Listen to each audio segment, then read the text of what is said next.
은 59살이다. 시끌벅적한 설날 저녁 식사 자리에서 내 친아들 이준호가 온 가족이 보는 앞에서 선언했다. 엄마, 온 가족 59명의 투표를 통해 결정되었어요. 엄마는 더 이상 우리 가족의 일원이 아니에요. 그 순간 식탁 위 뜨거운 찌개는 여전히 보글보글보글 끓고 있었고 친척들의 웃음소리는 일순간 뚜글보글 끓고 있었고 친척들의 웃음소리는 일순간 뚝 끊겼다. 공기는 숨 막힐 듯 무겁게 가라앉았다. 평생을 고생하며 모든 재산을 아들에게 쏟아부었고 노년에는 평안할 줄 알았건만 내게 돌아온 것은 감사가 아니라 한 통의 축출 통보였다니. 내 이름은 김미림. 올해 65살이다. 설날 저녁 식탁은 언제나 활기로 가득 찼지만 나는 이 식사가 단순한 가족의 단합이 아니라 어떤 심판의 자리임을 어렴풋이 짐작하고 있었다. 나는 식탁 한쪽에 단정히 앉아 젓가락을 쥐었다. 젓가락은 차가웠고 그 차가움이 손바닥을 타고 전해져 내 역할이 더 이상 이 집의 주인이 아님을 상기시켰다. 준호와 서연은 진작부터 나를 허수아비로 만들었다. 작년부터는 식탁보 색깔 하나도 서연이 골랐다. 내 낡은 식탁보가 촌스럽다며 새 것으로 바꾸어야 한다고 성화했다. 그런데 오늘 밤 그녀는 내가 수십 년 전 결혼식 때 썼던 붉은 식탁보를 다시 깔아놓았다. 마치 고의적인 조롱처럼 느껴졌다. 어머니 한 잔 드세요. 사촌 동생 하나가 웃으며 술잔을 들었다. 목소리는 활기찼지만 그의 눈빛 속에는 어딘가 모를 불안감이 스쳐 지나갔다. 나는 희미하게 웃으며 속이 좋지 않다고 둘러댔다. 사실 나는 그들이 무언가를 알고 있기에 죄책감을 느끼는 것임을 잘 알고 있었다. 갑자기 식탁 저편에서 의자 끄는 소리가 나더니 준호가 일어섰다. 그의 얼굴은 새빨개져 있었고 손에는 술잔을 든 채 마치 건배라도 하려는 듯 했다. 그러나 그의 목소리에는 날카로운 가시가 박혀 있었다. 엄마, 그는 헛기침을 한 번 하고 주위를 둘러보았다. 오늘 저희 가족이 한 번 하고 주위를 둘러보았다. 그저 정을 내렸습니다. 그저 조금 더지 결정을 내렸습니다. 식탁은 순식간에 고요해졌고 오직 전골렘 미소 국물만 보글보글 끓고 있었다. 준호는 깊이 숨을 들이쉬더니 얼굴에 어색한 미소를 걸었다.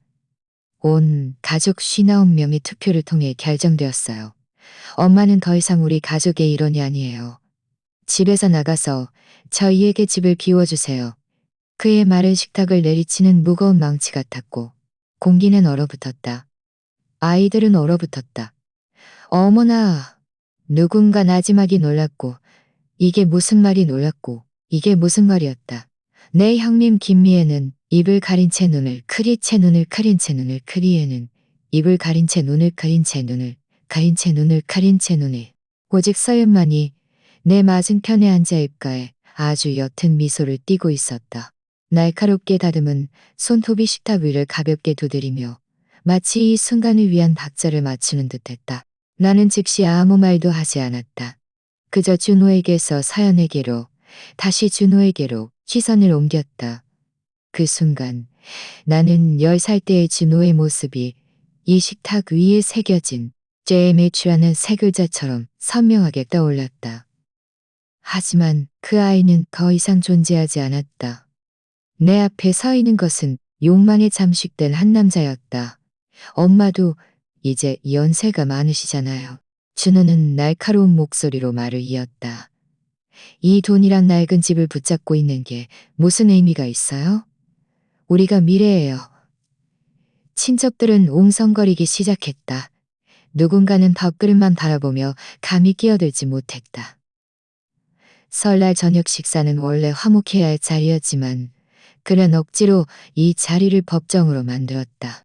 나는 천천히 젓가락을 내려놓고 손가락으로 식탁보 위에 난 익숙한 긁힌 자국을 더듬었다. 그건 준호가 어렸을 때 장난치다가 커터 칼로 새겨놓은 것이었다. 나는 나지막이 입을 열었다. 그래서 나를 쫓아내기로 결정했다는 말이니?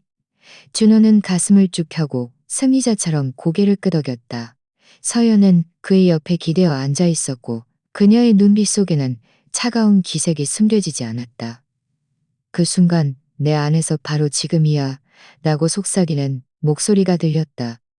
나는 천천히 자리에서 일어섰고 의자가 나무 바닥에 긁히는 날카로운 소리가 났다. 모든 사람의 시선이 나에게로 집중되었다. 하지만 나는 그저 몸을 숙여 의자 밑에서 두툼한 서류 봉투를 꺼냈다. 너희가 투표로 결정했다니 나도 준비한 게 좀 있다. 나는 서류 봉투를 식탁 위에 놓고 준호 앞으로 밀었다. 그는 얼어붙었고 얼굴의 미소는 그대로 굳어버렸다.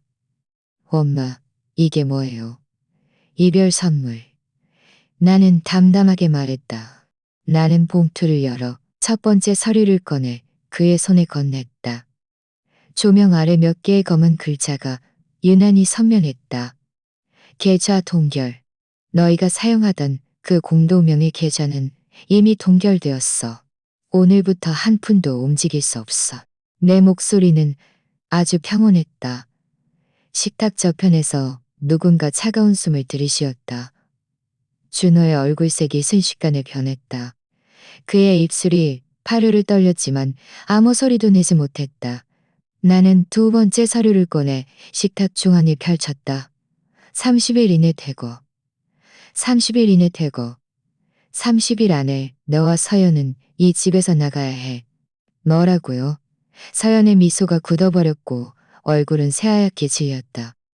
나는 그들에게 숨 쉴 틈도 주지 않고 칠 틈도 주지 않고 그 위에는 신용카드 연체, 자동차 할부 연체, 주택담보대출 미납, 심지어 그들이 명품 가방을 산 영수증까지 두툼한 부채, 명세서가 있었다.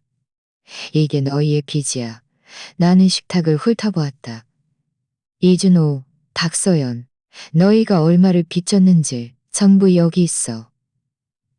친척들이 가까이 다가와 보더니 웅성거림이 폭발했다.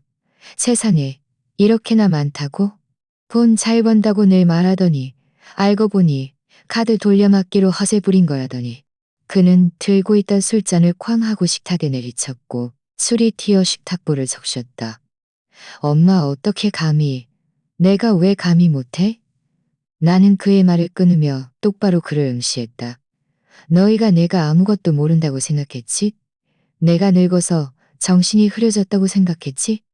너희는 석 달 동안 나를 속일 계획을 세웠지만 나도 석 달 동안 준비했어. 이 모든 일은 사실 석 달 전부터 시작되었다. 그날 밤 나는 홀로 부엌에 서 있었다. 불빛은 희미했고 벽의 타일은 오래되어 광택을 잃었다. 냉장고는 밍밍거렸고 식탁 위에는 저녁 식사의 잔해가 널려 있었다. 준호와 서연은 식사를 마치자마자 위층으로 올라갔고 텔레비전은 여전히 켜져 광고 소리가 복도를 가로질러 울리며 텅 비고 쓸쓸하게 느껴졌다. 내가 식탁을 치우려 앉았다. 그것은 신용카드 명세서였다. 그것은 신용카드 명세서였다. 내가 식탁에 종이 한 장이 눌려 있는 것을 발견했다. 종이 가장자리에는 국물이 살잔이 눌려있는 그 위에는 명품 가방 6,800만 원, 와인클럽 구독 3,500만 원, 레스토랑 식사비, 수입 소파 계약금 등 눈에 띄는 숫자들의 행렬이 있었다. 총액은 무려 4천만 원이 넘었다. 나는 한참 동안 멍하니 서 있었다. 마음속에 차가운 기운이 일었다. 준호가 언제 이렇게 많은 빚을 졌지? 이 집의 전기세, 수도세도 그는 단 한 번도 자발적으로 낸 적이 없었다. 그런데 그들은 밖에서 부자처럼 며칠 후 현민 김미애에게서 전화가 왔다. 그녀는 평소에 말이 많고 집안일에 관심이 많았다. 그날 그녀의 목소리는 전화기 너머로 길게 늘어졌고 말하고 싶지만 감히 말하지 못하는 듯했다. 미리마, 너희 집 설날에 큰 모임한다며. 응, 매년 모이지. 너희 집 설날에 큰 모임한다며. 응, 매년 모이지. 나는 담담하게 대답했다. 그런데 누가 그러던데 준호네가 식탁에서 뭔가 발표할 준비를 한다더라. 혹시 집을 바꾸는 거야? 그렇지 않다면 소문이 이렇게 가족 절반에게 퍼지지 않았을 것이다. 나는 몇 마디 둘러대고 전화를 끊었다. 가슴이 돌덩이에 짓눌린 듯 했다. 나는 김미애의 입이 가볍다는 것을 알았기에 그녀의 말이 나온 이상 이미 온 가족 절반에게 소문이 퍼졌을 것이 분명했다.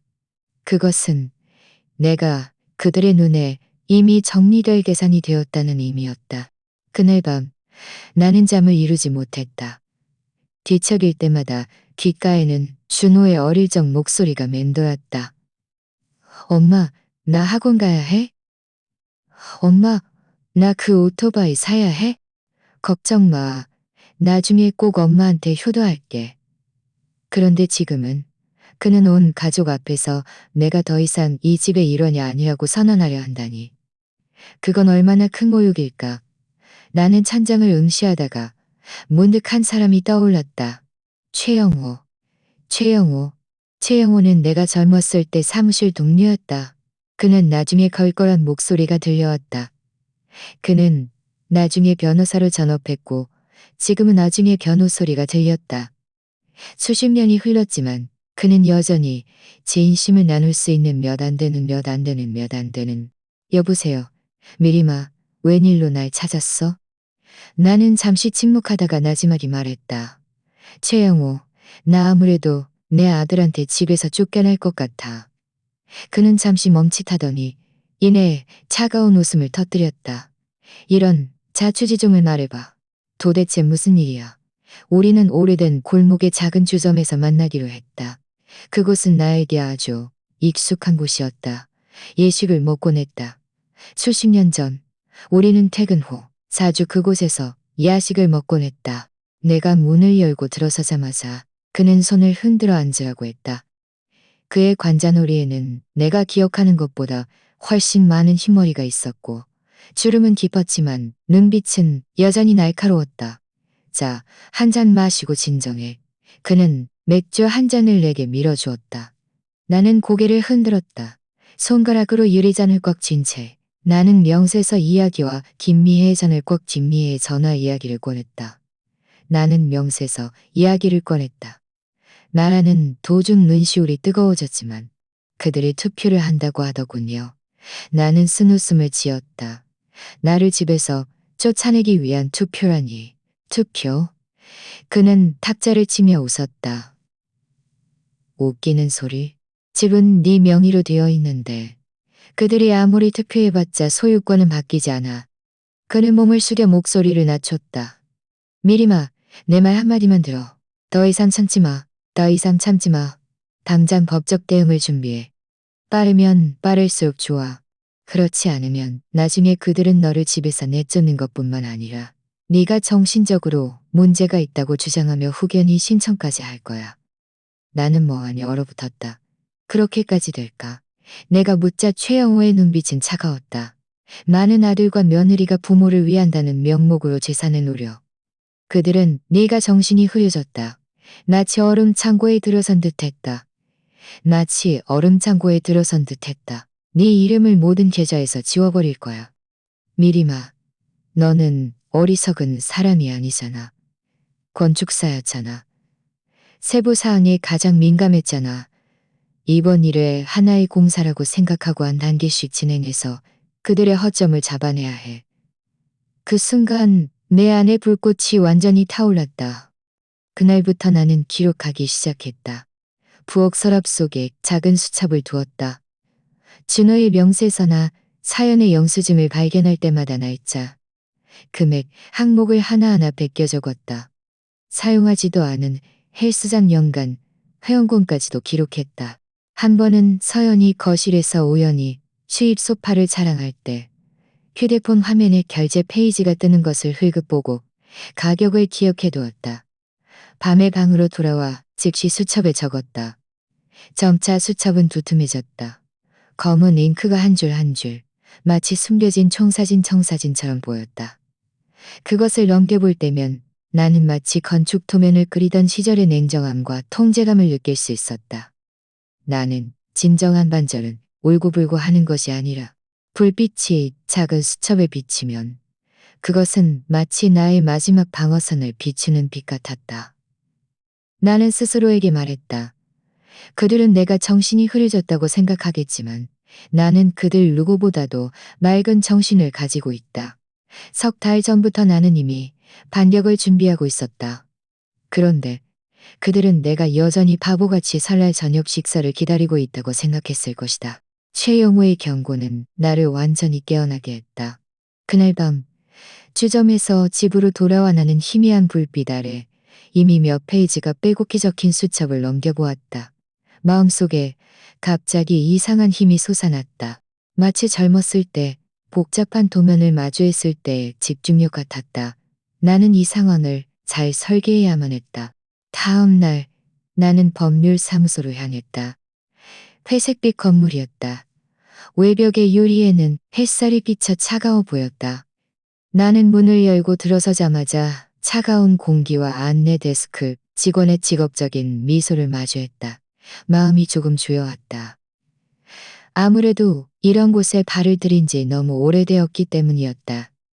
하지만 내가 망설이는 순간 최영호가 내 어깨를 토닥였다. 걱정 마. 내가 있잖아. 정 변호사는 30살쯤 되어 보이는 여자였다. 말끔한 정장을 입고 머리카락은 한치의 흐트러짐도 없이 빗어 넘겨져 있었으며 눈빛은 날카로웠다. 그녀는 인사치레 없이 바로 본론으로 들어갔다. 최 변호사님이 따님 상황을 말씀해 주셨습니다. 김미림 씨, 지금 가장 필요한 것은 돈이 아니라 손해줄이 맞지만 업적으로는, 법적으로는, 적으로는 냉정했다. 만약 당신이 아무런 조치를 취하지 않는다면 당신에게 어떤 일이 생겼을 때 심지어 당산에서 하루만 정신이 흐려져도 그는 후견인 신청을 하여 당신의 재산을 자신의 손으로 옮길 수 있습니다. 그가 그렇게 하지 않을 것이라고 장담할 수 있습니까? 나는 침묵했다. 눈앞에 명세서의 눈에 띄는 숫자들과 김미애의 전화가 스쳐 지나갔다. 그럼 어떻게 해야 하죠? 나는 나지막이 물었다. 정 변호사는 서류 한 장을 내밀었다. 부동산 신탁을 설정하세요. 집과 큰 자산을 신탁에 넣고 당신 자신을 유일한 수탁자로 지정하는 겁니다. 이렇게 되면 당신이 사망하더라도 자산은 당신이 지정한 방식대로 흐르게 되며 당신의 아들과 며느리 손에 넘어가지 않습니다. 나는 멍하니 서 있었다. 그러니까 그들이 상속받고 싶어도 상속받지 못한다는 말인가요? 맞습니다. 정 변호사가 나를 보았다. 당신이 신뢰하는 사람에게 줄 수도 있습니다. 당신이 신뢰하는 사람에게 줄 수도 있어. 하지만 동시에 전례 없는 안도감을 느꼈다. 어머니의 무조건적인 희생도 법률로 다시 쓰여질 수 있다니. 며칠 후 나는 정 변호사의 입회하에 새로운 유언장을 작성했다. 나는 서명 테이블에 앉아 있었고 손에 쥔 만년필은 약간 떨렸다. 그것은 기부 협약서였다.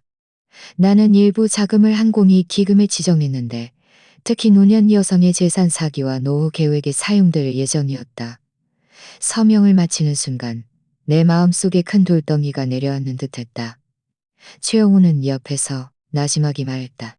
눈시울이 조금 뜨거웠다. 나는 이 조치가 준호를 상속권에서 완전히 제외시키는 것과 같다는 것을 알고 있었다. 어쩌면 잔인할지도 모르지만 만약 내가 또다시 마음이 약해진다면 내 평생의 피땀 어린 노고는 그들이 탕진할 도구에 불과할 것이었다. 얼마 지나지 않아 나는 또 다른 돌파구를 발견했다. 그날 나는 부엌 서랍을 정리하다가 뜯지 않은 은행 통지서 한 통을 발견했다. 열어보니 내 심장이 쿵 하고 내려앉았다. 준호가 여전히 나와 그의 공동명의 계좌를 몰래 사용하고 있었던 것이다. 거액의 이체는 신용카드와 개인 대출을 갚는데 사용되고 있었다. 나는 즉시 정 변호사에게 전화했다. 그녀는 침착하게 말했다. 당장 동결해야 합니다. 그렇지 않으면 그는 언제든 돈을 다 빼낼 수 있습니다. 그날 나는 바로 동결 신청서에 서명했다. 며칠 후 은행에서 터널로 되찾은 것이다. 은행에서 전화가 와 계좌가 잠겼음을 확인해 주었다. 그 순간 나는 길게 한숨을 쉬었다. 그 돈은 내가 수년간 가장 든든하게 잠글 쉬었다. 동시에 나는 그들의 말에 담긴 죄악들을 수집하기 시작했다. 서연은 종종 가족단체 채팅방에 비아냥거리는 말을 올렸다. 노인들은 나이가 들면 정신이 흐려져서 우리 일에 자꾸 간섭하네. 때로는 노인 성취매는 일찍 발견해야 한다는 뉴스를 공유하고는 뒤에 어떤 어르신들은 일찍 재산을 넘겨야 한다. 그렇지 않으면 자식들은 너희가 스스로 벗겨낸 아기가 너희의 족쇄가 되게 한다. 그렇지 않으면 자식들에게 피해를 준다는 문구를 덧붙였다. 나는 한 장 스크린샷을 찍어 암호화된 이와 SB에 저장했다. 한 번은 그들이 침실에서 다투는 소리를 직접 들었다. 문이 제대로 닫히지 않아 서연이 목소리를 낮춰 말했다. 설날에 당신은 꼭 엄마가 정신이 흐려져서 집 명의를 우리에게 넘겨야 한다고 말해야 해. 그렇지 않으면 당신이랑 끝이야.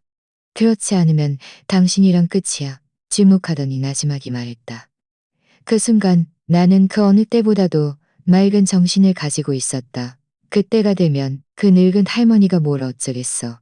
나는 계단 입구에 서서 손바닥을 꿇어저겠어. 그들의 계략은 이미 빈틈없이 짜여 있었다. 그래서 나는 마지막 준비를 시작했다. 내 서재 책상 위에는 부동산 신탁증명서, 계좌 동결 통지서, 유언장 사본, 부채 명세서, 채팅방 스크린샷, 녹취록 정리본 등 두툼한 서류 더미가 펼쳐져 있었다. 나는 젊었을 때 시공도면을 대조하듯이 하나하나 확인했다. 심지어 이 두툼한 서류 봉투에 반경문 서류 봉투에 반경문서라는 이름을 붙였다. 그것은 내 의자 밑에 놓여 있었고 언제든 가져갈 수 있었고 설날 저녁 식사 날 나는 이 모든 것을 직접 모든 사람 앞에 펼쳐 보일 것이다. 나는 거울을 보며 나지막이 말했다. 이준호, 당신은 내가 당신 엄마라서 나를 마음대로 가지고 놀 수 있다고 생각했겠지. 하지만 지금부터 우리는 모자 관계가 아니라 계약 관계에 대해 이야기하는 거야. 깊은 밤, 나는 모든 증거를 봉투에 넣어 밀봉했다. 촛불 아래 그 서리 봉투의 그림자는 식탁 위에 길게 드리워져 견고한 성벽 같았다. 나는 다시 한번 스스로에게 말했다. 이것은 기극 드라마가 아니라 반격전이야. 그들이 설날 저녁 식사에서 나를 내쫓으려 한다면 좋아. 나는 그들을 그 자리에서 전복시킬 것이다. 밤은 깊어지고 온 집은 고요했다. 준호와 서연은 진작에 침실로 돌아갔고 위층에서는 가끔 뒤척이는 소리가 들리다가 이내 긴 침묵이 흘렀다. 나는 잠을 이룰 수 없었다. 침대에 누워 천잠을 응시했다. 마음속에는 늘 돌덩이가 짓눌린 듯했다.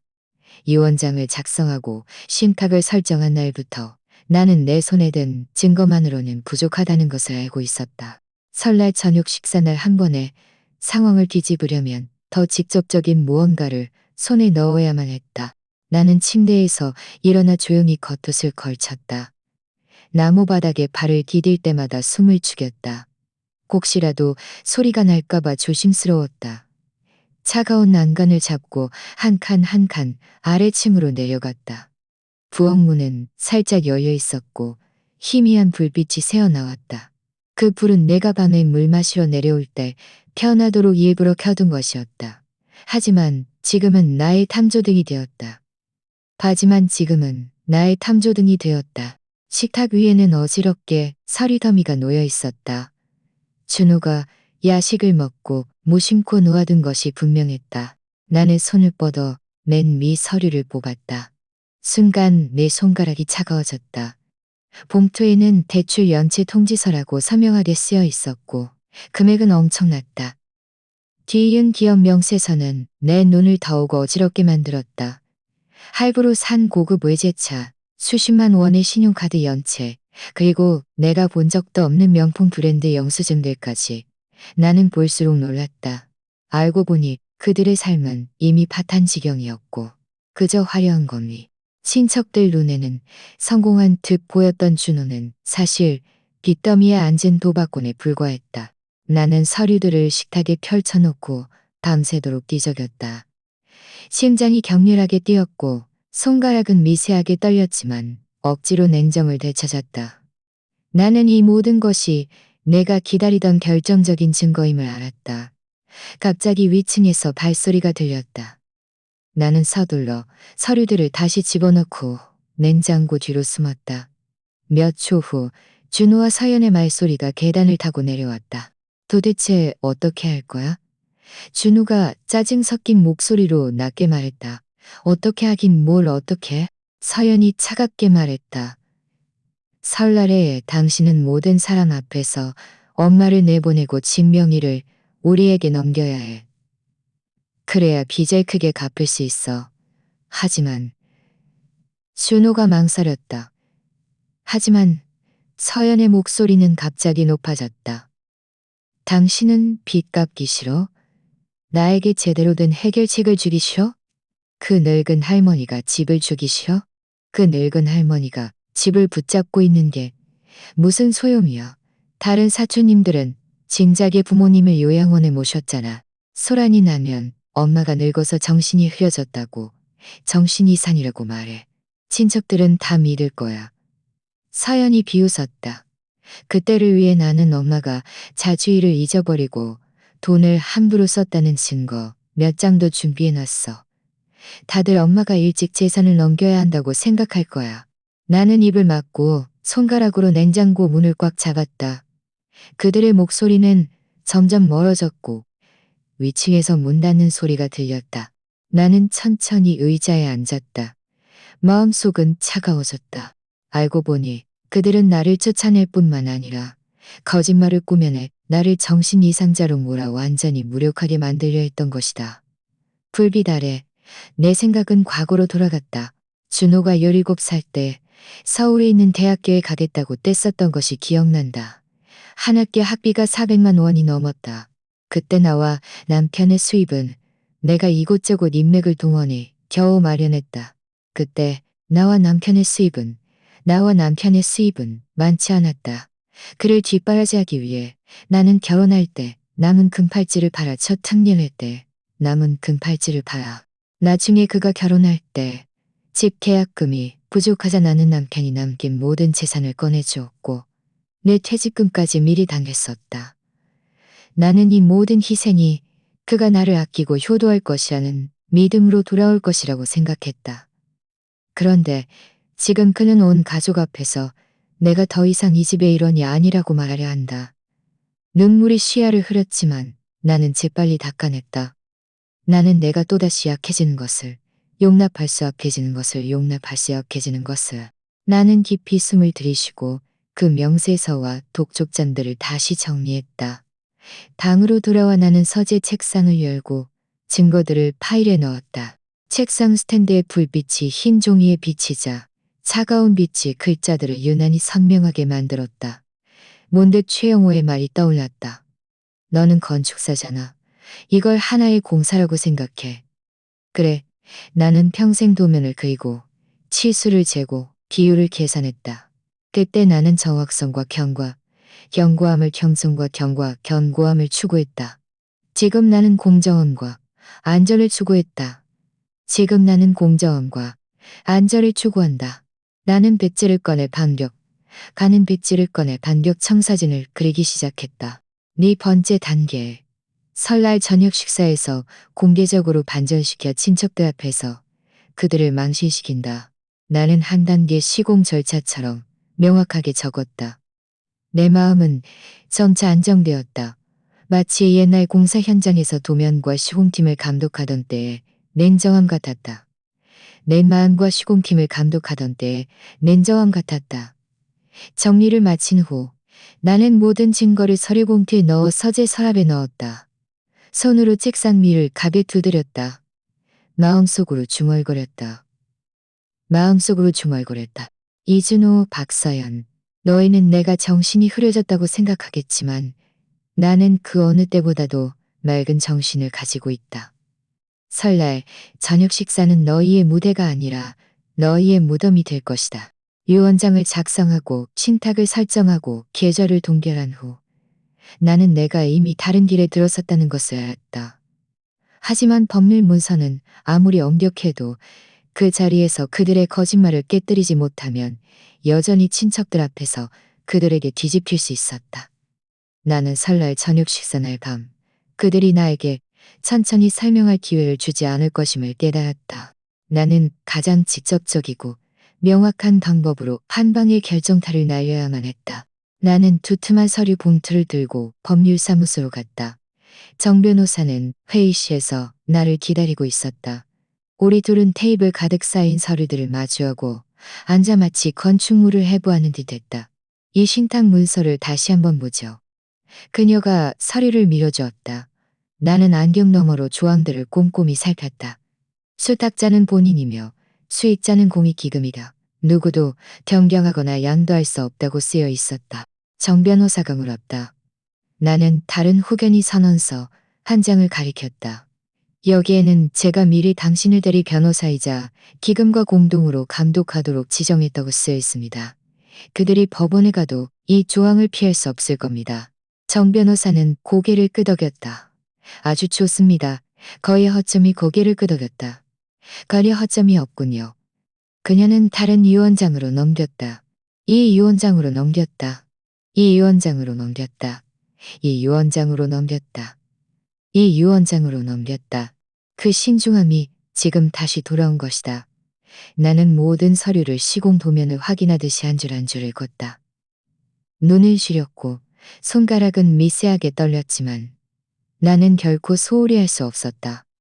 이것은 차가운 종이가 아니라 나의 방패라는 것을 알고 있었기 때문이었다. 서류 준비가 끝나자 나는 리허설을 시작했다.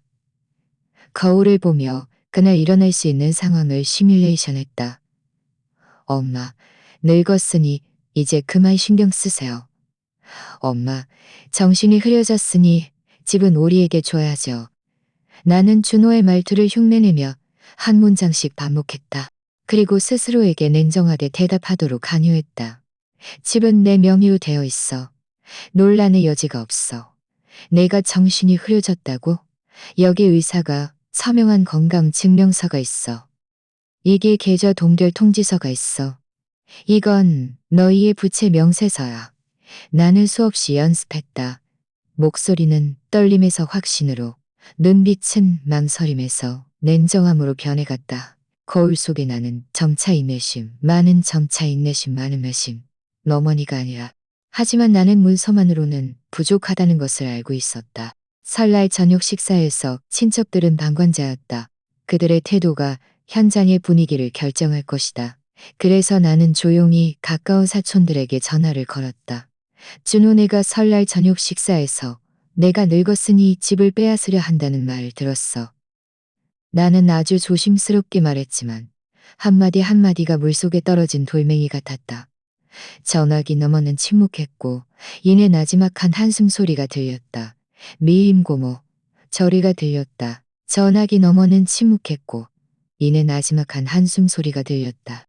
나는 그저 너희에게 그날 너희가 보게 될 것이 그들이 말하는 것만이 아닐 것이라고 말해주고 싶었을 뿐이야. 나는 증거를 내놓을 거야. 누가 옳고 그른지 명확해질 거야. 몇 번의 통화 끝에 나는 마음을 놓았다. 적어도 모든 사람이 그들의 편은 아니었다. 설령 중립을 지키는 사람이 있더라도 그들이 그날 밤 총대를 매지 않는다면 그것이 나의 승리였다. 이어서 나는 모든 증거를 출력했다. 채팅방 스크린샷, 은행 거래 내역, 신용카드 연체 명세서, 녹취록 텍스트, 두툼한 시공 도면처럼 쌓인 종이 더미는 흑백으로 명확했다. 나는 투명 파일을 하나하나 정리하여 크라프트지 봉투에 넣고 반격에 하는 세 글자를 적었다. 그것은 내 의자 밑에 놓여 있었고 젊었을 때 도면을 들고 공사 현장에 가서 작업자들에게 보여주던 것처럼 언제든 펼쳐 보일 수 있었다. 그 순간 내 마음속에 이상한 힘이 솟아났다. 깊은 밤 나는 서재 책상에 앉아 반격 문서를 응시했다. 손가락으로 봉투 입구를 부드럽게 쓰다듬었다. 마치 견고한 성벽을 만지는 듯했다. 수년간 나는 너무나도 많이 양보했다. 준호의 학비를 위해 팔찌를 팔았고 그의 결혼 자금을 위해 모든 재산을 털어넣었다. 가정의 화목을 위해 나는 거듭 침묵했다. 하지만 내가 침묵할수록 그들은 내가 만만하다고 생각했다. 나는 책상 위에 희미한 불빛을 바라보며 마음속에 오랫동안 잊었던 단단함이 서서히 솟아나는 것을 느꼈다. 이번에는 마음속에 오랫동안 잊었던 단단함이 서서히 솟아나는 것을 느꼈다.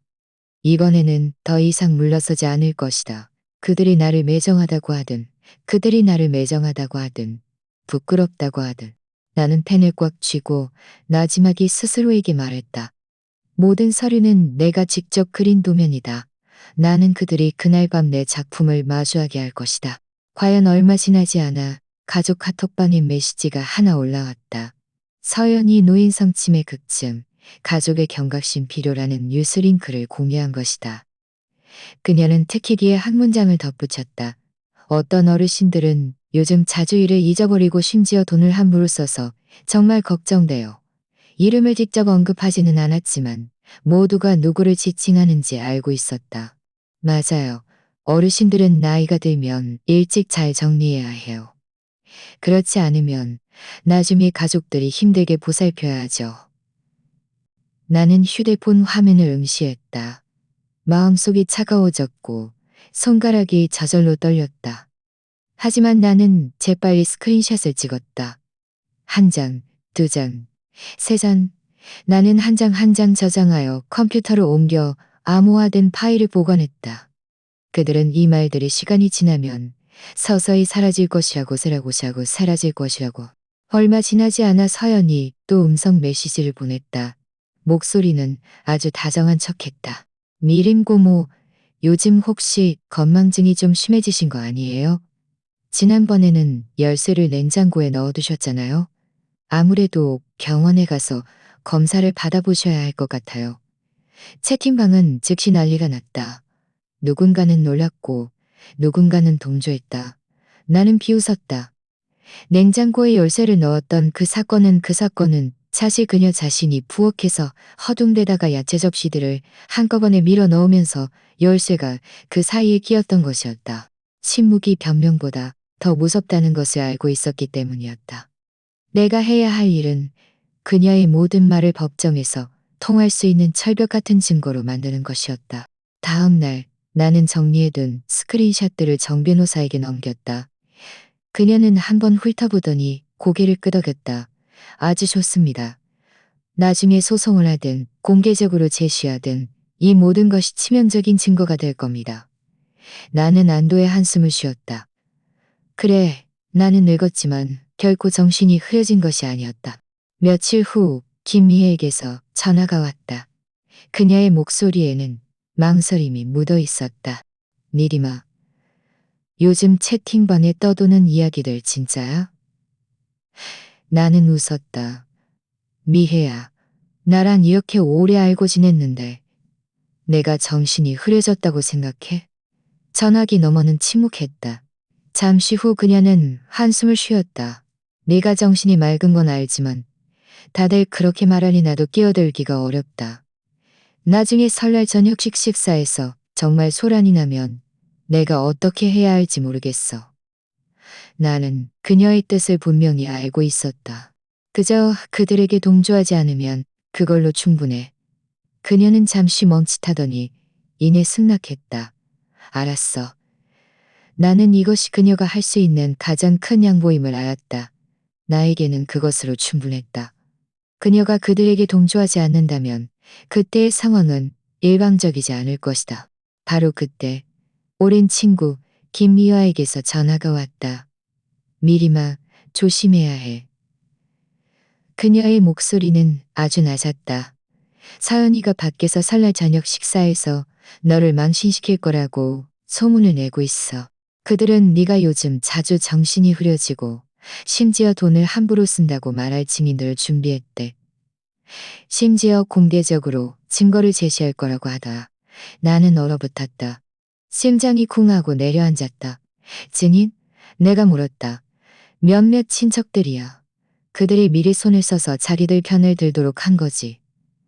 알다시피 그들이 현장에서 그렇게 하면 가족들 대부분이 동조할 거야. 그녀는 가족들 대부분이 동조할 거야. 그들이 나를 공개적으로 모욕하려 한다는 말이니? 그래. 그 순간 나는 문득 웃음이 터져 나왔다. 전화기 너머의 김미화는 멈칫하더니 내가 왜 웃느냐고 물었다. 그들은 이렇게 하면 이길 수 있다고 생각하겠지. 하지만 그들은 내가 손에 증거를 쥐고 있다는 것을 잊었어. 나는 차갑게 말했다. 그들이 공개적으로 나서려 한다면 나는 그 기세를 몰아 그들을 한 번에 쓰러뜨릴 것이다. 설날 저녁 식사 분위기는 이준호가 온 가족 59명의 투표로 나를 집에서 내쫓겠다고 선언하는 순간 완전히 얼어붙었다. 원래는 뜨거운 김이 모락모락 피어오르던 찌개 냄새가 지금은 숨막히는 침묵으로 가득했다. 모든 사람의 젓가락은 공중에 멈춰 있었고 시선은 나와 준호 사이를 오갔다. 나는 고개를 숙여 천천히 젓가락을 내려놓았다. 마음속에는 단 한 점의 혼란도 없었다. 이 순간을 나는 석 달 동안 기다렸기 때문이었다. 준호는 식탁 옆에 서서 턱을 치켜들고 목소리는 더 커졌다. 엄마, 이제 연세도 많으시니 집은 저희에게 넘겨주세요. 더 이상 시끄럽게 하지 마세요. 모두 투표로 결정했어요. 엄마 혼자서 모두와 맞서는 게 아니에요. 그는 모두라는 단어를 의도적으로 강조하며 마치 자신 뒤에 온 가족이 서 있는 것처럼 행동했다. 나는 고개를 들어 한 명의 얼굴을 훑어보았다. 어떤 이들은 내 시선을 피했고 어떤 이들은 한숨을 쉬었고 어떤 이들은 한숨을 쉬었고 어떤 이들은 고개를 숙여 반찬을 짚는 척했다. 오직 서연만이 입가에 희미한 승리의 미소를 띠고 있었다. 엄마, 이제 그만 인정하세요. 그녀는 부드러운 목소리로 말했지만 나는 천천히 자리에서 일어섰고 의자가 나무바닥에 긁히는 날카로운 소리가 났다. 모든 사람이 나를 응시했다. 내가 울거나 소리치거나 무릎 꿇고 애원할 것이라고 생각했을 것이다. 하지만 나는 그저 몸을 숙여 의자 밑에서 두툼한 서리 봉투를 꺼냈다. 너희가 투표로 결정한다니 나도 준비한 게 좀 있다. 내 목소리는 아주 작았지만 고요한 식당 안에서는 유난히 또렷하게 들렸다. 준호는 멍하니 얼어붙었다.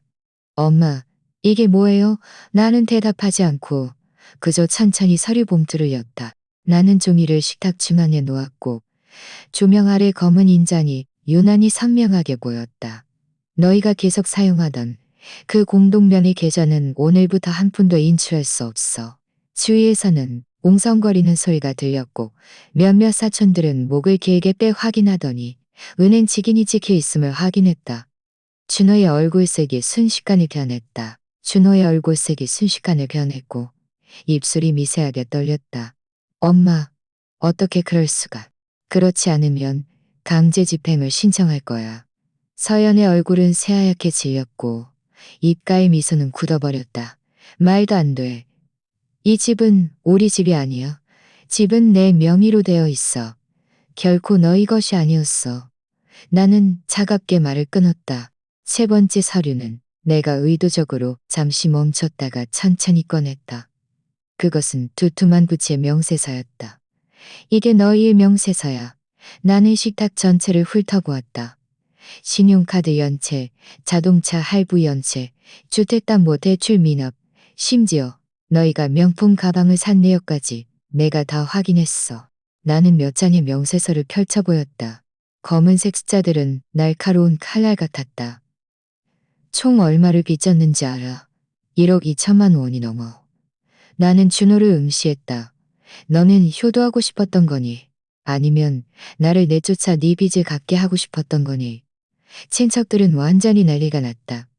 세상에 이렇게 할 수 있어? 늘 큰 사업한다고 하더니 알고 보니 다 빚으로 허세 부린 거였어? 준호의 얼굴은 새빨개졌고 급기 손을 뻗어 서류를 잡으려 했다. 엄마, 함부로 말씀하지 마세요. 나는 다른 서류를 탁자에 던지듯이 놓았다. 그것은 녹취록 정리본이었고 날짜와 시간이 명시되어 있었다. 이건 너희가 침실에서 모의한 녹취록이야. 나는 차갑게 말했다. 너희는 차갑게 말했다. 너희는 설날 저녁 식사에서 내가 정신이 흐려졌다고 말하고 집 명의를 너희에게 넘기려 했지? 안 그래? 너희는 내가 정신이 흐려졌다고 생각했겠지만 유감스럽게도 나는 누구보다도 맑은 정신을 가지고 있어. 나는 그들의 말을 끊었다. 식당 전체는 죽은 두근두근 고요했다. 모든 사람은 눈을 크게 뜨고 식탁 위에 펼쳐진 증거들을 바라보았다. 원래 준호 편이었던 친척들의 얼굴색이 점차 변했다. 김희애는 마침내 참지 못하고 벌떡 일어나 준호를 가리키며 화를 냈다. 이준호, 너 아직 양심이라는 게 있어? 이분은 네 엄마야. 평생을 너에게 바쳤는데 너는 그를 내쫓으려 해. 그녀의 목소리는 현장의 분위기를 이끌었고 몇몇 친척들은 고개를 끄덕이며 진호와 서연을 비난하기 시작했다. 네가 이렇게 클 때까지 뒷바라지했는데 아무리 빚이 많아도 친엄마한테 이렇게 할 수는 없어. 준호는 당황하여 이마에 땀을 흘리며 없어. 준호는 당황하여 이마에 땀을 흘리며 어쩔 줄 몰라 했다. 그런 말을 더듬었다. 엄마, 제가 그저. 나는 비웃었다. 나를 내쫓아 네 빚을 갚게 하려 했니? 제가 나중에 꼭 고칠게요. 나는 그의 말을 끊었다. 필요 없어. 내 목소리는 차갑고 단호했다. 오늘부터 너희는 이 집에서 나가야 해. 나는 더 이상 너희의 이른바 사과를 받아들이지 않을 거야. 너희는 실수를 저지른 것이 아니라 진작부터 함정을 파놓았으니까. 나는 식탁 위에 서류들을 거두어 다시 봉투에 넣었다. 시선은 식탁 전체를 훑어주놓았다. 시선은 식탁 전체를 훑어주노와 서연에게로 향했다. 나는 몸을 돌려 문으로 향했다. 뒤에서는 옹성거리는 소리가 끊이지 않았다. 누군가는 한숨을 쉬었고 누군가는 박수를 치며 속 시원해했다. 준호가 뒤에서 엄마 하고 불렀지만 나는 돌아보지 않았다. 그들은 투표로 나를 모욕하려 했지만 나는 정산서로 그들을 얼굴 들 수 없게 만들었다. 설날 저녁 식사 후 온 가족의 분위기는 완전히 바뀌었다. 준호와 서연은 더 이상 내 앞에서 기고만장할 수 없었다. 하지만 나는 그날의 반전만으로는 부족하다는 것을 알고 있었다. 만약 내가 그들의 마지막 의지를 끊어내지 못한다면 그들은 여전히 온갖 방법을 동원해 나를 붙잡고 착취하려 할 것이다. 그래서 나는 그들을 이 집에서 완전히 내쫓기로 결심했다. 다음 날 아침 일찍 나는 법률사무소로 갔다. 정 변호사는 이미 나를 기다리고 있었다. 그녀는 준비된 법률 서류 한 장을 내밀었다. 그것은 정식 퇴거 통지서였다. 흰 종이 위에 검은 글씨로 이준호와 박서연은 30일 이내에 이곳에서 퇴거해야 하며 그렇지 않을 경우 강제 집행을 신청할 것이라고 쓰여 있었다. 나는 펜을 들었다. 손이 약간 떨렸지만 이번에는 망설임 때문이 아니라 마침 내 이 모든 것에 마침표를 찍으려 한다는 해방감 때문이었다. 서명하는 순간 나는 마음속으로 중얼거렸다. 이것은 복수가 아니라 자기 구원이다. 통지서가 발송된 날 나는 직접 사본 한 장을 식탁 위에 놓았다. 준호가 아래층으로 내려와 그것을 보았을 때 얼굴은 새하얗게 질렸다. 엄마, 정말 이렇게 하실 거예요? 그의 목소리는 떨렸다. 나는 그를 보지 않고 그저 담담하게 말했다. 이건 너희가 스스로 선택한 길이야. 서연은 옆에서 나를 차갑게 노려보았다. 그녀의 눈빛 속에는 더 이상 예전의 오만함이 없었고 대신 이를 갈듯한 증오가 서려 있었다. 하지만 나는 전혀 개의치 않았다. 그 눈빛은 오히려 내가 잘못된 길을 가지 않았음을 더욱 확신하게 해줄 뿐이었다. 30일이라는 기한은 그들 머리 위에 매달린 칼날 같았다. 나는 부동산 중개업자와 연락하기 시작했다. 수십 년 된 낡은 집이었지만 도심에 위치하여 입지가 아주 좋았다. 중개업자는 자료를 보자마자 김미림 씨, 이 집은 최소한 좋은 값에 팔 수 있습니다. 라고 말했다. 그들의 들뜬 표정을 보면서 내 마음속은 문드가잇했다. 아무래도 이곳은 나와 남편 문웅이 함께 일구어낸 곳이었기 때문이었다. 벽의 균열은 그가 직접 보수했던 것이고 마당의 라일락 나무는 우리가 결혼한 첫 해에 심은 것이었다. 하지만 나는 스스로에게 말했다. 아무리 아름다운 기억이라도 나의 족쇄가 될 수는 없다고. 한 달 후, 거래가 완료되고 자금이 입금되는 순간 나는 휴대폰 화면의 숫자를 보며 손가락이 미세하게 떨렸다. 그것은 거액의 돈이었다. 내 평생의 월급과 저축을 합친 것보다도 더 많았다. 동시에 준호의 삶은 완전히 무너졌다. 채권자들이 찾아와 그를 막았다는 소식을 들었고 그는 회사에서 고개를 들지 못했다. 한때 그의 친구들 주변을 맴돌던 사람들은 하나둘 자취를 감췄다. 친척들도 점차 그들을 멀리했다. 아무래도 설날 저녁 식사날의 증거가 너무나도 확실했으니 누가 감히 그들의 편에 설 수 있었겠는가. 어느 날 김미애에게서 전화가 왔다. 그녀의 목소리에는 절망감이 가득했다. 미리마, 준호는 요즘 매일 술만 마셔. 빚에 짓눌려 숨도 못 쉬고 있어. 에휴. 나는 한참 동안 침묵하다가 그저 담담하게 말했다. 그건 그가 스스로 걸어간 길이야. 전화를 끊은 후 내 마음속에는 예상했던 고통 대신 이상한 후련함이 있었다. 알고 보니 사람이 진정으로 냉정하게 이른바 모자 관계를 바라보면 그것도 마치 낡은 벽처럼 조금씩 부서질 수 있다는 것을. 집을 판 후 나는 도심의 새 아파트로 이사했다. 현대적인 건물이었다. 엘리베이터는 넓고 밝았고 복도는 깨끗했다. 문을 여는 순간 나는 그 새로운 하얀 벽을 보며 마치 또 다른 인생을 보는 듯했다. 나는 직접 가구를 골랐다. 높이 조절이 가능한 식탁, 편안한 1인용 소파, 스탠드 조명이 달린 작은 티 테이블. 나는 처음으로 집이 완전히 내 취향대로 꾸며질 수 있다는 것을 발견했다. 아들과 며느리의 눈치를 볼 필요도 없었다. 아무도 내 낡은 습관을 싫어하지 않았고 아무도 내가 좋아하는 차를 비웃지 않았다. 공간 전체가 오직 나만을 위한 것이었다. 저녁에는 따뜻한 차 한 잔을 마시며 통유리창 앞에 앉았다. 창밖으로는 도시의 네온사인과 차량 행렬의 불빛이 번쩍였다. 문득 이것이 진정한 평안이라는 생각이 들었다. 새로운 보금자리가 생기자 나는 다시 삶을 계획하기 시작했다. 독서 모임에 등록했다. 회원들은 대부분 나와 비슷한 또래의 여성들이었다. 우리는 함께 책 이야기를 하고 삶 이야기를 하고 가끔은 자식의 불의와 가정의 아픔에 대해서도 이야기했다. 매번 교류할 때마다 나는 내가 혼자가 아니라는 것을 느꼈다. 나는 또 달리기를 시작했다. 비록 속도는 빠르지 않았지만 집이 팔리고 돈이 내 계좌로 입금되는 순간 나는 문득 새로운 뼈대를 갖게 된 것 같았다. 수십 년 동안 나는 늘 돈을 아들의 미래로 여겼다. 이제야 비로소 그것이 온전히 나만의 것이 되었다. 하지만 나는 돈을 은행에 넣어두고 이자만 기다릴 생각이 없었다. 돈이 그저 조용히 놓여 있으면 언젠가 다른 사람의 것이 될 것이라는 것을 알고 있었기 때문이었다. 그날 밤 나는 새 아파트의 통유리창 앞에 홀로 앉아 밖의 화려한 야경을 바라보았다. 마음속에 한 가지 생각이 떠올랐다. 이 돈을 정말 의미 있는 곳에 사용해보면 어떨까? 나는 노인복지센터를 떠올렸다. 일주일 후 나는 최영우와 정 변호사를 불렀다. 우리 셋은 새 아파트의 원형 테이블에 둘러앉았다.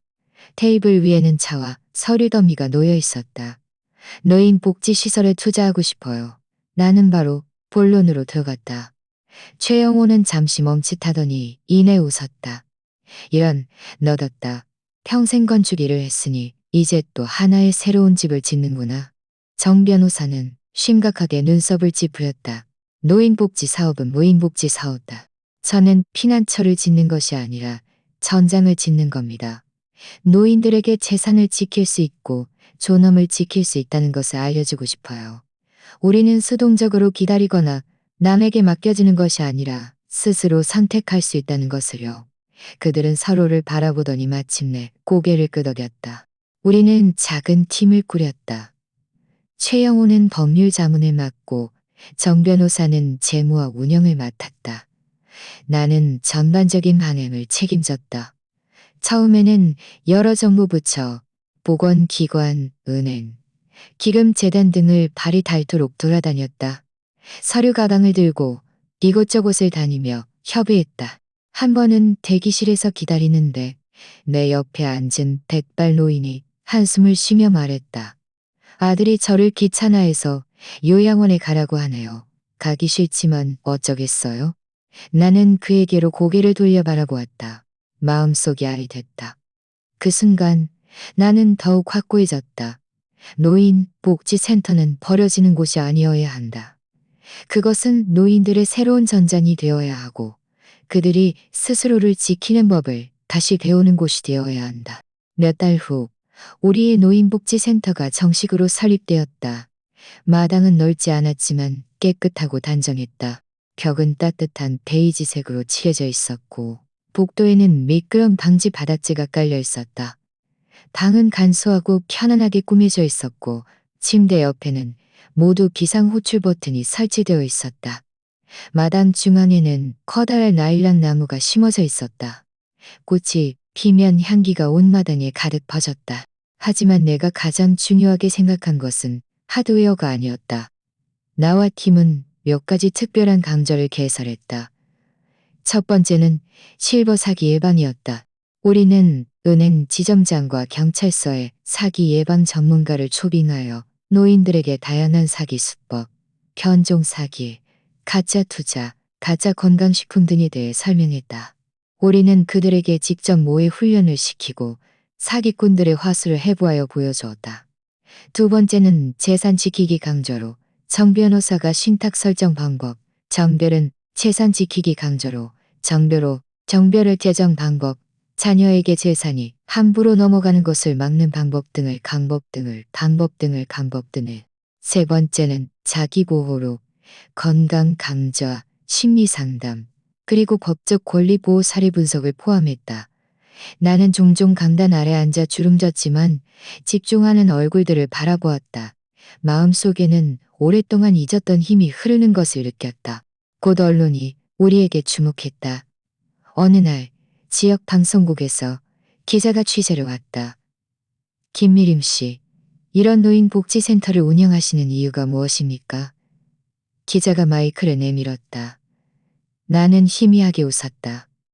많은 노인들이 걱정하는 것은 잘 먹고 잘 사는 것이 아니라 재산과 존엄을 빼앗기는 것이기 때문입니다. 제가 직접 겪어봤기 때문에 노인들에게 필요한 것은 반격할 수 있는 손이라는 것을 더욱 잘 압니다. 인터뷰가 방송된 후 반응은 뜨거웠다. 누군가는 드디어 할 말하는 아주머니가 나타났다고 댓글을 달았고 누군가는 우리가 이렇게도 스스로를 지킬 수 있었구나라고 말했다. 나는 처음으로 내 경험이 단순히 나의 경험이 아니라 많은 사람들의 마음속 아픔이라는 것을 깨달았다. 점차 나는 언론에서 말하는 시어머니의 반격의 주인공이 되었다. 누군가는 나를 강연에 초대했고 누군가는 라디오 프로그램에 출연시켜달라고 요청했다. 매번 나는 평온한 목소리로 내 경험을 이야기했다. 설날 저녁 식사에서의 모욕, 석 달간의 준비, 법률이라는 무기, 그리고 최후의 반전. 청중 중에는 종종 눈물을 흘리는 노인들도 있었다. 어떤 이들은 그 자리에서 김미림 고모, 당신은 우리가 길이 없는 것이 아니라는 것을 보여주었어요 라고 말했다. 나는 그들의 손을 잡고 조용히 말했다. 어느 날 나는 노인복지센터의 라일락 나무 아래를 걷고 있었다. 한 아주머니가 나를 붙잡았다. 눈이 새빨개져 있었다. 미림아, 너 정말 대단해. 네가 우리가 모두 되고 싶었던 모습으로 살고 있어. 나는 웃었다. 마음속은 조금 아릿했지만 동시에 아주 편안했다. 나는 이 모든 것이 나 자신만을 위한 것이 아니라는 것을 알고 있었다. 내가 팔았던 그 낡은 집이 가져다 준 것은 돈뿐만이 아니라 새로운 길이었다. 그것은 나와 같은 수많은 여성들에게 노년이 끝이 아니라 다시 주인이 될 수 있는 시작이라는 것을 보여주었다. 그날 노인복지센터가 정식으로 개관했다. 마당에는 등불과 오색 깃발이 걸렸고 라일락 나무 아래에는 알록달록한 전등이 매달렸다. 햇살이 나뭇잎 사이를 뚫고 내려와 주름졌지만 기대감으로 가득 찬 얼굴들을 비쳤다. 노인들은 깨끗하고 단정한 옷을 입고 있었고 아이들은 옆에서 뛰어놀았다. 공기 중에는 기쁨과 따뜻함이 가득했다. 나는 진한 남색 정장 재킷을 입고 있었고 가슴에는 작은 은색 브로치를 달고 있었다. 그것은 남편 모눈이 예전에 내게 선물한 것이었다. 지금 그것을 달고 있으니 마치 그도 나와 함께하는 것 같았다. 진행자가 나를 단상으로 불러 축사를 부탁했다. 나는 마이크를 쥐고 단상 아래 가득 찬 관객들을 바라보았다. 가슴은 뜨거웠지만 목소리는 아주 냉정했다. 여러분, 안녕하세요. 저는 김미림입니다. 나는 잠시 멈췄다. 호기심과 존경, 그리고 깊은 공감이 담긴 눈빛들을 바라보았다. 많은 사람들이 노인복지센터는 노인들이 보내지는 곳, 피난처라고 생각합니다. 하지만 제 생각에 노인들이 보내지는 곳, 피난처라고 생각합니다. 오인의 늙었지는 정신이 흐려진 것이 아니기 때문이다. 다시 주도권을 되찾는 곳이어야 합니다. 우리는 여전히 맑은 정신으로 큰 힘을 가질 수 있습니다. 박수 소리가 마당에 울려 퍼졌고 오랫동안 그치지 않았다. 나는 몇몇 노인들의 눈시울이 붉어진 것을 보았고 누군가는 옆 동료의 손을 꽉 잡고 있었다. 나는 그들이 내 말을 이해했다는 것을 알았다. 박수 소리가 채 가라앉기도 전에 나는 인파 속에서 익숙한 그림자를 보았다. 준호였다. 준호였다. 그는 아주 대충 입고 있었고 눈빛은 흔들렸으며 얼굴에는 빛과 좌절감이 가득하여 그를 초라하게 만들었다. 내 마음은 미세하게 떨렸지만 이내 냉정을 되찾았다. 그는 인파의 틈새를 헤치고 내 앞으로 다가왔고 목소리는 아주 낮았다. 엄마, 제가 잘못했어요. 저를 용서해 주실 수 없으세요. 나는 그를 바라보았다. 그 순간 학비, 결혼, 자금, 그리고 설날 저녁 식사에서의 모욕 등 온갖다. 그리고 설날 저녁 식사에서의 모욕 등 온갖 과거가 물밀듯이 밀려왔다. 나는 조용히 고개를 저었다. 준호, 용서는 네가 말한다고 얻어지는 것이 아니야. 나의 용서는 나 자신을 위한 것이지 너를 위한 것이 아니라고. 네가 나를 또다시 네 도피처로 삼으려 한다면 미안하지만 그럴 의무는 없어. 그의 눈물이 마침내 떨어졌지만 나는 더 이상 그를 보지 않고 몸을 돌려 단상으로 돌아왔다. 이번에는 더 이상 마음이 약해지는 어머니가 아니었다. 오찬 때 친척들이 한 명씩 다가왔다. 사촌 동생은 나지막이 말했다. 미림 형님, 그때 저희가 형님 편을 들어주지 못해서 죄송합니다. 형님 김미애는 눈가가 붉어져 내 손을 잡았다. 내가 못났어. 너를 위해 나서주지 못했어. 우리 모두 너에게 배워야 해. 나는 그들을 보며 후련함과 동시에 희미한 풍자를 느꼈다. 인간이란 이렇다. 바람의 방향이 바뀌면 입장도 변하는 법. 하지만 나는 날카롭게 응수하지 않고 그저 희미하게 웃었다. 지난 일은 지난 일로 하고 앞으로는 눈을 똑바로 뜨고 봐. 그들은 연신 고개를 끄덕였다. 밤이 깊어지고 나는 노인복지센터 2층 복도에 홀로 서서 창밖을 내다보았다. 비가 가늘게 내렸고 가로등 불빛에 비친거리는 얼룩덜룩했다. 자동차 헤드라이트 불빛이 젖은 아스팔트 위에 길게 그림자를 드리웠다. 나는 여전히 따뜻한 차 한 잔을 손에 들고 있었다. 차는 따뜻했고 내 마음은 문득 지금처럼 평온했던 적이 없다는 것을 느꼈다. 수십 년의 고생, 수십 년의 인내, 마침내 나는 나 자신을 위해 살아간 것이다. 준호의 뒷모습은 점점 멀어졌고 친척들의 태도는 바뀌었다. 하지만 이 모든 것은 중요하지 않았어. 하지만 이 모든 것은 중요하지 않았다. 중요하지 않았다. 중요한 것은 내가 이곳에 서 있다는 것이다. 가족에게서 버림받은 외로운 노인이 아니라 그 순간 나는 문득 설날 저녁 식사 때의 말들과 투표로 나를 내쫓으려 했던 모욕이 떠올랐다. 나는 고개를 들어 밤하늘을 보며 입가에 희미한 미소를 띄었다. 이 세상이 나를 용납하지 않는다면 나는 나만의 세상을 만들 것이다. 김미림 씨의 이 길은 결코 쉽지 않았다. 젊었을 때 그는 남편의 아내이자 아들의 아내이자 아들의 어머니로서 필사적으로 돈을 벌고 필사적으로 희생했다. 자신은 아끼고 아꼈지만 모든 것을 자식에게 주려 했다. 하지만 누가 알았겠는가? 힘들게 키운 아들이 설날 저녁 식탁에서 온 가족 앞에서 엄마, 당신은 더 이상 우리 가족의 일원이 아니에요라고 선언할 줄을. 다른 사람 같았으면 그 자리에서 무너졌거나 굴욕을 참고 살았거나 체념했을지도 모른다. 하지만 김미림 씨는 달랐다. 그는 석 달 동안 조용히 신탁을 설정하고 유언장을 수정하고 계절을 동결했다. 심지어 그들의 부채 명세서까지 하나하나 준비했다. 그 순간 그는 더 이상 수동적인 어머니가 아니라 자신을 위한이 아니라 설날 저녁 식사 날 밤 그는 의자 밑에서 두툼한 서류 봉투를 꺼내 아들과 며느리의 음모를 산산조각 냈다. 그 순간 온 가족은 멍하니 얼어붙었고 상황은 역전되었다. 그것은 또한 그가 모든 사람에게 자신이 누구에게나 휘둘리는 정신 나간 노인이 아니라는 것을 처음으로 보여준 순간이었다. 더욱 감탄스러운 것은 그가 거기서 멈추지 않았다는 것이다. 집을 판 후 그는 돈을 노인복지센터에 투자하고 변호사 친구들과 함께 실버 사기 예방, 재산 지키기 등의 강좌를 개설했다. 그는 집에서 쫓겨난 어머니에서 수백 명의 노인들이 존엄을 지키도록 이끄는 전사로 변모했다. 그러니 보세요. 65살 이후의 인생도 또 다른 시작이 될 수 있습니다. 우리는 약해질 수 있지만 정이 될 수는 없습니다. 우리는 마음 아플 수 있지만 또한 멋지게 살아갈 수 있습니다. 또한 멋지게 살아갈 수 있습니다. 저는 이 이야기를 통해 여러분이 가족에게 실망하게 하려는 것이 아니라 때로는 자신의 뒷심을 스스로 쥐고 있는 것이 무엇보다 중요하다는 것을 말하고 싶었습니다. 김미림 씨가 말했듯이 이 세상에 나를 용납하지 않는다면 이번 이야기는 여기까지입니다. 제가 5,000명 구독자 목표를 달성하는데 몇 번째로 도움을 주실 분이 될까요? 지금 바로 구독해주세요. 채널 성장을 함께 지켜봐 주시길 진심으로 초대하며 제 이야기가 여러분에게 도움이 되기를 바랍니다. 다음 회에 또 만나요.